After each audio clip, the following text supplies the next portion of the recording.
नाहटौर के गांव फरीदपुर की तलाकशुदा महिला व उसके 2 बच्चों की देहरादून में हत्या का पुलिस ने किया खुलासा। गांव के ही उसके प्रेमी हसीन ने गला दबाकर की थी हत्या। प्राप्त जानकारी के अनुसार नाहटौर क्षेत्र के गांव फरीदपुर निवासी हनीफ की पुत्री रेशमा का शादी के बाद तलाक हो गया था।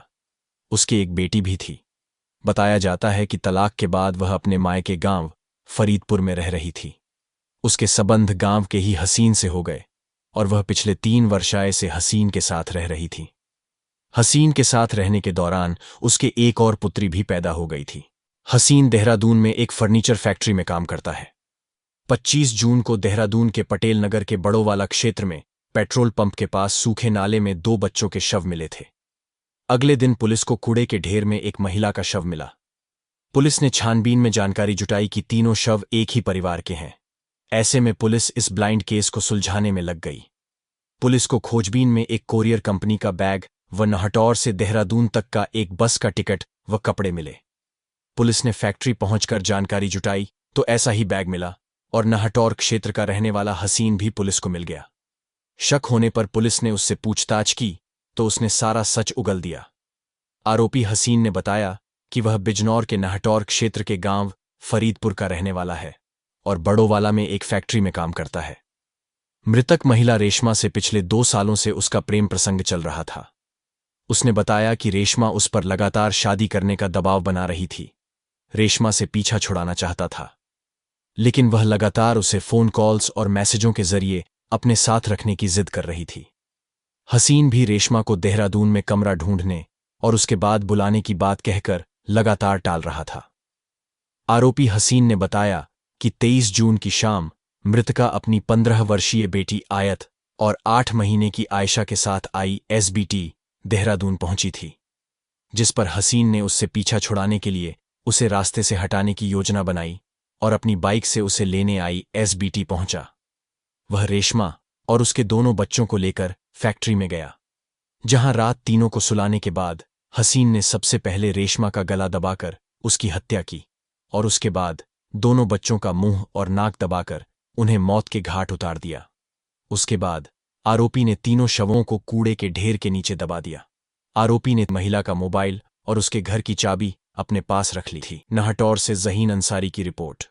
इसमें 25 तारीख की देर सायंस कंट्रोल रूम में सूचना प्राप्त हुई थी कि एक बड़ोवाला में एक नाला है जो फॉरेस्ट से लगा हुआ, वहाँ पर कुछ स्मेल सी आ रही है फाउल सी। इस सूचना पर पुलिस टीम पहुंची थी और वहाँ पर जब सर्च किया तो देखा वहाँ पर 2 डेड बॉडी मिली थी और चूंकि देर साय का वक्त था, 2 डेड बॉडी को रिकवर करके मॉर्चरी भिजवा दिया गया था और घटनास्थल को सुरक्षित रखते हुए जो अगले दिन प्रातः वहाँ सर्च ऑपरेशन किया गया और फोरेंसिक की टीम और डॉग स्क्वाड को बुलाया गया तो वहां पर एक बॉडी और महिला की रिकवर हुई थी जो कूड़े के अंदर दबा के रखी गई थी। काफी सारा कूड़े का ढेर था वहां पर दबा के रखी गई थी और इसके बाद यह घटनास्थल के निरीक्षण और जो वहां से कपड़े और अन्य सामान जो बरामद हुआ था उससे स्पष्ट हो रहा था कि ये फैमिली एक ही फैमिली है और इसमें जो बच्चे हैं और जो मदर है वो कहीं ना कहीं एक ही परिवार से जुड़े हुए हैं और इनको कहीं ना कहीं हत्या करके या इस तरह करके डंप किया गया है। चूंकि घटना बहुत ही अति संवेदनशील थी, हर जगह इसमें हमने गुमशुदगी के लिए पूरे प्रयास किए कि कहीं गुमशुदगी पूरे हमारे जनपद में कहीं लिखी हो इस तरह की।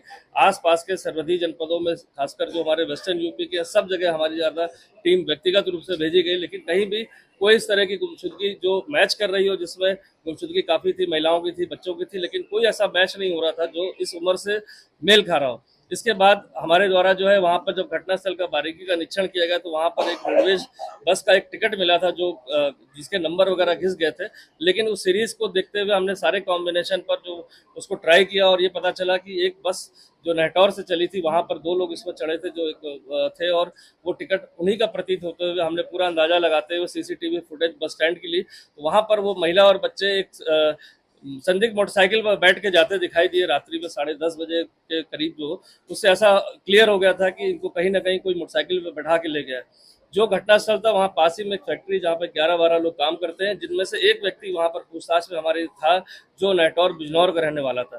शक के आधार पर जब मोटरसाइकिल को मैच किया गया उसकी तो पता चला ये मोटरसाइकिल उसी तरह प्रतीत हुई फुटेज में और इसके बाद जब उसकी कॉल डिटेल और अन्य पूछताछ की गई तो उसके द्वारा इस समस्त घटनाक्रम को अपने द्वारा करना बताया और साथ ही ये भी बताया कि उसका मृतिका के साथ काफ़ी समय से संबंध था और उसका एक बच्चा भी अभी जो हुआ है रिसेंटली और साथ ही साथ मृतिका चूंकि विडो है, उसने तलाक दे रखा है, वो बार बार उससे जिद कर रही थी देहरादून में अपने साथ रखने के लिए और साथ ही साथ खर्चे के लिए पैसे भी मांग रही थी, जिससे परेशान होकर वो काफ़ी परेशान था। जिसमें जो मुल्जिम का नाम इसमें हसीन आया, जो रहने वाला नेहटौर का ही है। और जब मृतका अपने बच्चों के साथ बस से पहुंची तो उसके दिमाग में था कि ये जो घटना स्थल है वहाँ पर सुनसान रहता है, 7 साढ़े 7 बजे के बाद वहाँ कोई एक्टिविटी नहीं रहती है। एक नाला है जहाँ पर बरसाती नाला है, जो बरसात में बहता है, तो उसको लग रहा था डेड बॉडी को अगर यहाँ छिपा देते हैं तो बरसात में वो कहीं ना कहीं बॉडी बह जाएगी और पता नहीं चलेगा।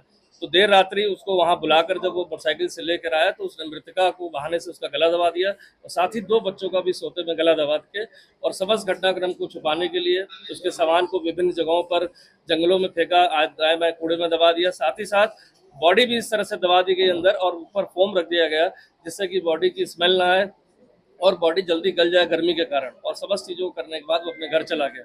मृतका का मोबाइल उसने अपने पास छुपा कर रख लिया था, जो उसके निशानदेही पे बरामद कर लिया गया। तो समस्त घटनाक्रम में जो इसमें हसीन नाम का जो अभियुक्त है उसकी गिरफ्तारी कर ली गई है। इसमें मुकदमा धारा 302 में पुलिस द्वारा दर्ज कर लिया गया है।